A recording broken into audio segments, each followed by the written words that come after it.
Hola jóvenes, ¿cómo están? Excelente inicio de semana. Empezamos la unidad 2, principales aportaciones del pensamiento económico, y al mismo tiempo empezamos también el segundo parcial. Les comparto el propósito general de la unidad para que por favor la puedan anexar en su portada que realizamos la semana pasada. Y bueno, el tema de esta semana se llama Principales aportaciones del pensamiento económico hasta el siglo XVI. Bueno, vamos a analizar un poquito estos temas para que ustedes lo puedan comprender mejor.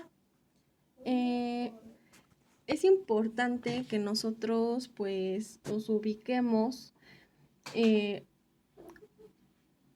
se estaba viviendo en cada época, pues para que estos pensadores nos agregaran estas ideas tan importantes y nos dieran sus puntos de vista que quedaran pues para siempre contemplados, ¿de acuerdo? Es importante también saber qué medio social los rodeaba y cómo era su forma de vivir.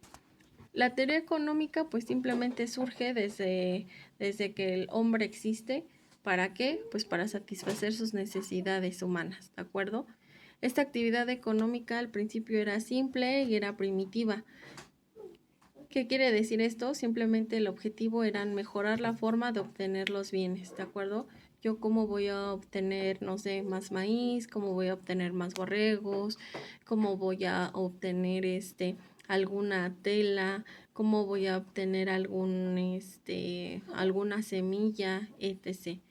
Conforme estas dos actividades van evolucionando, pues obviamente se tiene que cambiar este pensamiento, se transforma y se vuelve un poco más complejo, les repito, para ir entendiendo cada época lo que se está viviendo, ¿de acuerdo?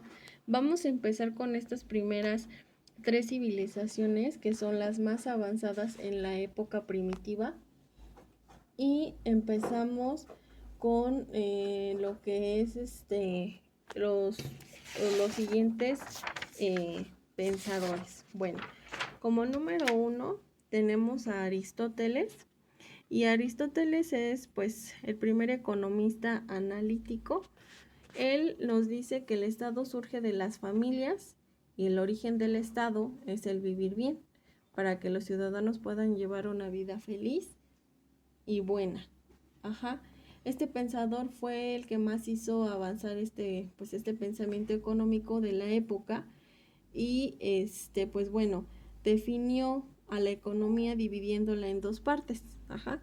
Primero, la ciencia encargada de la administración doméstica, que lo vemos en esta parte de aquí, y como ciencia del abastecimiento, que se ocupa de la adquisición, es decir, estudia la forma en que se produce la circulación de los bienes, cómo interactuamos, qué damos a cambio de qué, ¿de acuerdo? Además, asentó las bases de la teoría del valor al distinguir entre el valor de uso y el valor de cambio, que es esta parte que yo aquí les comento, ¿de acuerdo? ¿Qué quiere decir eso? Habla de las funciones del dinero, explicando que su uso debe de ser para el desarrollo del cambio y los hombres crean un artículo que lo facilite, o sea, el dinero. ¿De acuerdo? También nos hace una diferencia entre el dinero y la riqueza según sea su función.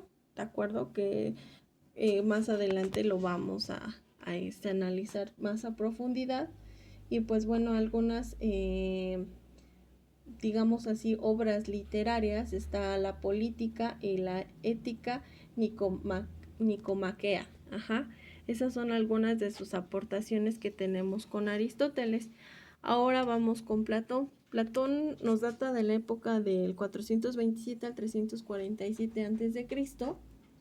Y pues bueno, ¿quién fue Platón o qué nos aportó este pensador? Número uno, entre sus obras literarias está La República y las Leyes, y aquí explica la división del trabajo como consecuencia de las diversas aptitudes naturales de los hombres y de la gran cantidad de necesidades humanas. ¿Qué quiere decir esto? Él ya nos hace como tal una estructura de cómo funciona el Estado en la economía, ¿de acuerdo? Nos habla de la división del trabajo y como lo veíamos en el primer parcial, también nos habla que el gasto público debe destinarse a satisfacer necesidades sociales, entre las cuales destaca la educación. Recordemos que en ese entonces estos pensadores eran súper excelentes en cuestiones en muchas áreas: literatura, física, matemáticas, economía, literatura, etc. Entonces, por eso él dice que esas necesidades primordiales es la educación, ¿de acuerdo?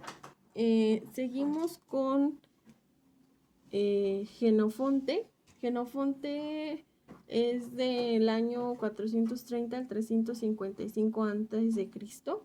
Y bueno, entre sus obras más representativas son Económico, que aquí se los menciono, e Ingresos y Gastos Públicos.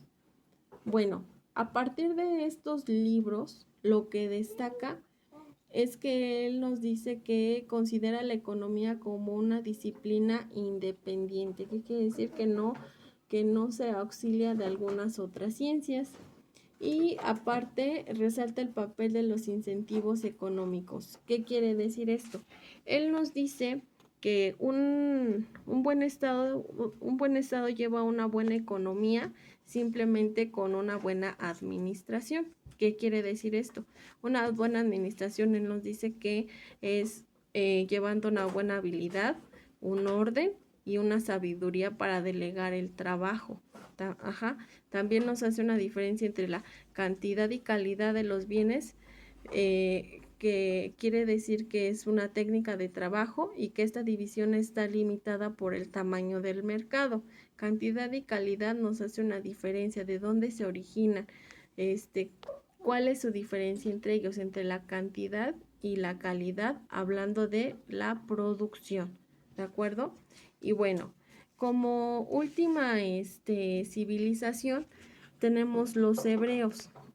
Fíjense bien, los hebreos es una cultura muy interesante, porque con ellos simplemente nace esta parte de un sistema tributario.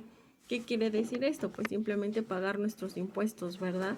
Aquí nos dice que ellos datan del siglo 13 antes de Cristo, y decían que sus impuestos pues ellos los pagaban en especie, y con ellos también surge lo que es el comercio como tal. ¿Qué quiere decir esto? Ellos ya utilizan un transporte marítimo y terrestre. A través del marítimo pues resalta el mar Rojo y el Mediterráneo.